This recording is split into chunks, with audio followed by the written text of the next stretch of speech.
Sayani Ghosh ji.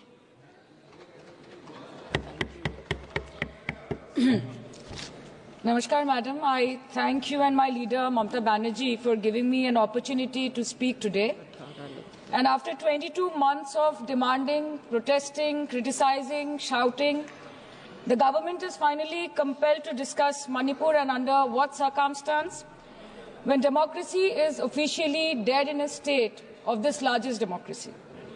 They are forced to debate on Manipur today because President's rule has been imposed in the state of Manipur. Madam, Manipur के मुद्दे पर पिछले 22 महीनों में विपक्ष ने लगातार सवाल उठाए। कभी चर्चा ना होने पर हमने वॉकआउट किया तो कभी मकर द्वार पे धरना दिया, लेकिन हमें सबसे ज्यादा उम्मीद जिनसे थी हमारे आदरणीय प्रधानमंत्री जी, ना उनके मन में मणिपुर के लिए कोई जज्बा दिखा और ना ही उनके बातों में मणिपुर का कोई जिक्र उठा। 600 दिनों से ऊपर चल रही एथनिक वायलेंस मैडम, 240 से ऊपर मणिपुर के भाई और बहनों की मौत, 1500 से ज्यादा जख्मी लोग, more than 5,600 arms, 6.5 lakhs rounds of ammunition looted from police armories, करीबन 68,000 इंटरनल डिस्प्लेसमेंट, 13,000 से ज्यादा स्ट्रक्चरल डैमेज, कई लापता लोगों की डायरी, लगातार दहशत की खबरें, फिर भी सरकार ने अपनी चुप्पी मणिपुर पर नहीं तोड़ी। Madam, in the past 22 months, every individual has taken to the streets of Manipur, protesting and demanding peace. The apex student body of the Northeast staged a protest against the Prime Minister and the Home Minister for their failure to handle the crisis. The Indigenous Tribal Leaders Forum, the Kuki Front, organized a mass rally alleging that the central agencies were cherry-picking in order to appease the majority community at the expense of the minorities. Madam, kal tak Meitei community के महिलाओं ने protest stage किया और home minister को अर्ज किया कि आप जाएं और मणिपुर में शांति लाएं। अध्यक्ष महोदय, कम्युनिटी चाहे कोई भी हो, मणिपुर के लोग हमारे अपने लोग हैं और हम आपसे बस यही कहना चाहते हैं कि whether you like this fact or not, Manipur इस देश का ही हिस्सा है। मैम, 550 से ज्यादा civil society organisations, retired bureaucrats, police officers, activists, lawyers, filmmakers, journalists, academics, writers, they had to unitedly issue a public statement urging the Honorable Prime Minister to speak out about the ongoing ethnic violence in Manipur, but there was pin-drop silence from the Prime Minister's end. और जब वो पहली बार बोले तो उन्होंने मणिपुर के अब के हालात के लिए कांग्रेस की तब की सरकार को कोसा, जबकि मणिपुर में डबल इंजन उन्हीं की चल रही थी। Sir, only a few empty words were spoken by the Prime Minister and not even a single substantial step was taken by the central government to handle the Manipur crisis. It was the widespread reporting of this shameful incident of public humiliation of 2 tribal women which led to the judicial intervention of the Supreme Court demanding accountability from the state government. And unfortunately, the United Nations too raised alarms about the blatant abuse of human rights in Manipur, citing reports of extrajudicial killing and sexual violence. What is the point? What is the point? What is the point of discussing Manipur, madam? What is the point of discussing the budget of Manipur? Manipur has experienced higher inflation rates every month since violence broke out in the state. 70% of Manipur lives in the villages with a monthly inflation rate of 10 to 12%, the highest inflation among all states in the country. Youth employment in Manipur is at 23%. मंत्री जी, मणिपुर पर इसी सदन में बार बार बातें रखी गई, नहीं रखी गई, रखी स्पीच रखी गई, गलत बात है। और गृह मंत्री जी भी, प्रधानमंत्री जी भी अपने भाषण के क्रम में वहां की स्थिति को बड़ी स्पष्टता के साथ रखे। इस तरह के बयान करके, गुमराह करके, अराजक स्थिति पैदा करने के लिए जो मणिपुर शांति की ओर बिल्कुल बढ़ चुका है, उसके लिए सदन में इस तरह से क्यों बोला जा रहा है Modi? Budget for healthcare slashed by 23% and 11.5%, and budget for education slashed by 17% and 5.6% in the past 2 years. Budget for nutrition has been cut by 25%. Social security spending for tribal communities have seen a massive cut of 47%. And price rise is bleeding every family dry, no matter what their ethnicity be. What has the Manipur budget demands of grant proposed for reducing inflation and ease supply chain for the network of the state? Approx 6,164 children between 6 months to 6 years, 2,638 adolescent girls, 232 pregnant women, 753 lactating mothers are currently living across 325 camps in Manipur. By April 2024, 554 babies were born in relief camps since the violence erupted, including 2 maternal deaths as per official data. Madam, media reports के अनुसार चुराचंदपुर के एक relief camp में 80 से ऊपर लोगों की मौत हो चुकी है, कभी ट्रॉमा तो कभी मैलन्यूट्रिशन तो कभी बीमारी से। एक 36 साल के नौजवान ने एक रिलीफ कैंप में अपनी खुद की जान ले ली। 665 days of continuous conflict assaulted the well-being of 30 lakh people of Manipur. Youth has no future. Women and children are cramped in the relief camps. Elderly says that they have no hope for the future. आज बंगाल में एक मच्छर भी मरता है तो BJP वाले वहां पे प्रेसिडेंट्स रूल बोल के चिल्लाते हैं, लेकिन जब तक आपके डबल इंजन राज्य में आपके ही मुख्यमंत्री ने इस्तीफा नहीं दिया, तब तक आपको ख्याल नहीं आया कि जिंदगी धूप तुम घनास आया। Madam, my humble question is, if president's rule was the solution, why was it not imposed months ago, when people were continuously dying and houses were set ablaze? After allowing Manipur to burn for months, today you are here with a bouquet of rosy promises.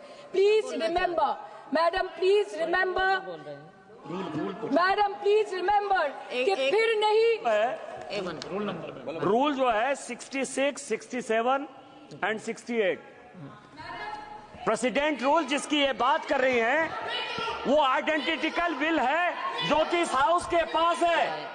President rule पर discussion होने वाला है, इसीलिए इनको finance bill पर केवल finance की बात करनी है। नो प्रेसिडेंट रूल पर बात होनी है। वो बिल यहाँ है, वो बिल यहाँ है। Madam, after allowing Manipur to burn for months, today you are here offering bouquet of rosy promises. Please remember, फिर नहीं बसते वो दिल जो एक बार उजड़ जाते हैं गालिब, कब्र कितनी भी सजाओ कोई जिंदा नहीं होता। Please remember this. Madam, this was imposed not to restore peace, but to salvage the BJP's political reputation after months of inaction. This is the truth. This is the truth. प्रधानमंत्री जी ने 2022 जनवरी के बाद मणिपुर में अपने कदम नहीं रखे, लेकिन इस बीच 40 बार इंटरनेशनल और 244 बार डोमेस्टिक ट्रिप्स लगाए। Amit Shah ji, honourable home minister, सिर्फ 2 बार गए। माननीय प्रतिरक्षा मंत्री 1 बार गए। माननीय वित्त मंत्री और पार्टी प्रेसिडेंट तो गए ही नहीं। There's a saying called narrow fiddle while Rome burned, अर्थात आग लगी बस्ती में, साहब अपनी मस्ती में। मैडम, सिर्फ एक ही बात बोलनी है कि पापा दूसरे देश की वॉर रुकवा सकते हैं, but why was not a second given to comfort the people of Manipur? As per Madam, या सदन please don't take it personally, sir. पर खड़ा होकर बोलने का नहीं है, और उनको पता नहीं है कि जब गृह मंत्री जी वहां गए, वैसे क्षेत्रों में गए, प्रधानमंत्री जी के निर्देश का पालन करने के लिए गए, और ऐसे क्षेत्रों में जहां इन लोग कभी जाने का हिम्मत नहीं किया। और वही धरती गवाह है, जब वहां इन लोगों के राज्य में जब वहां हिंसा भड़की थी, 10,000 से ज्यादा लोग मारे गए थे। क्या यहाँ सदन को क्यों गुमराह किया जा रहा है? और budget The Home Affairs was said that the ministry will talk to both the groups so as to bridge the ethnic divide at the earliest, पर उस bridge का tender अभी तक पास नहीं हुआ. The bridge has not yet been constructed. Mr. Shah visited Manipur on 29th May 2023 and constituted a peace committee under the chairpersonship of Governor of Manipur, but there has been no development since. बाद में देखा गया that the governor को जबरदस्ती वहां से हटा दिया गया because she echoed the voice of the people of Manipur saying that Manipur के लोग दुखी है, मणिपुर के लोग अपसेट है। उन्होंने सिर्फ मांगा था कि प्रधानमंत्री एक बार आए और उनसे मिले। इसमें इतनी गलत बात कुछ नहीं है madam. Is this the reason why the government always shies away from discussion and debate?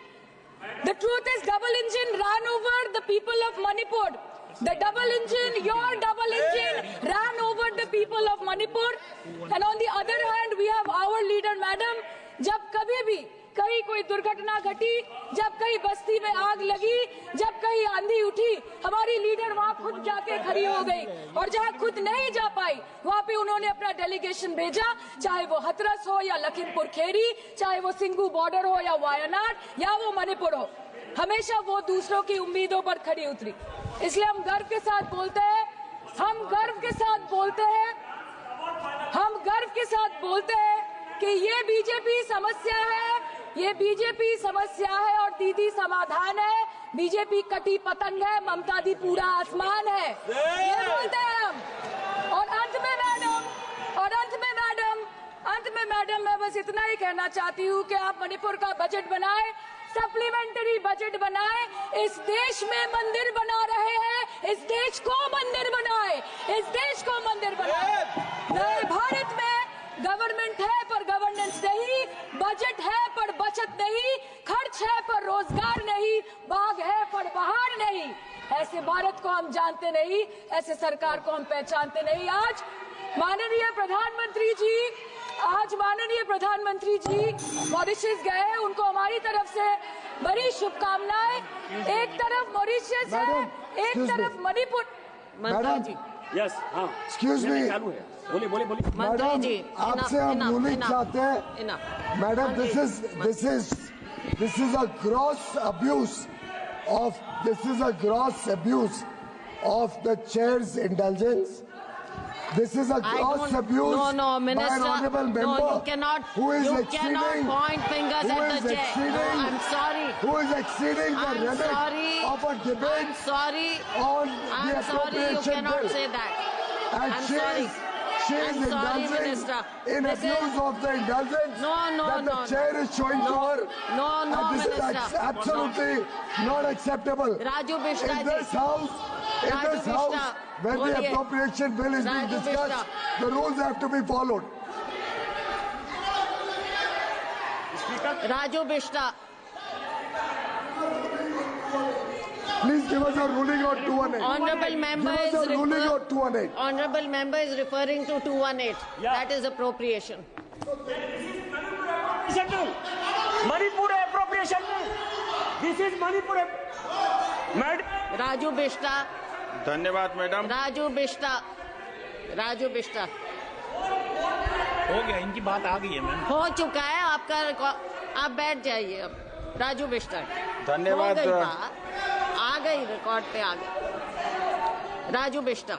धन्यवाद मैडम, आपने मुझे बोलने का मौका दिया, मैं आपका बहुत आभारी हूँ। राजू बिष्टर। दीदी आपका माइक बंद हो चुका है।